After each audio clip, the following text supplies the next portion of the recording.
Florida apple snail, the size of a golf ball. Apple snails must lay their eggs out of water, so they'll be out of reach of hungry fish. But climbing to the surface puts her life at risk. The skies above Florida's Everglades are patrolled by a predator. Many have already fallen victim. An Everglade snail kite. These endangered birds rely on one thing as prey: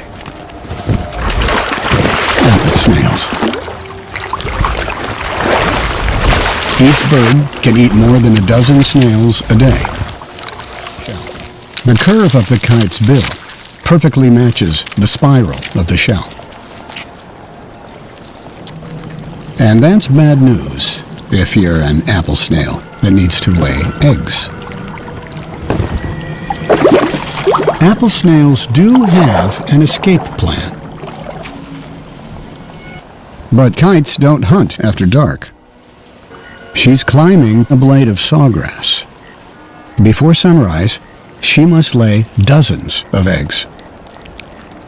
Time-lapse photography reveals this wonder of nature. Dawn. Last one.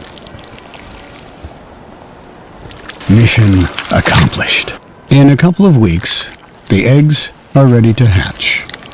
A new generation of apple snails will grow up in the mighty Everglades.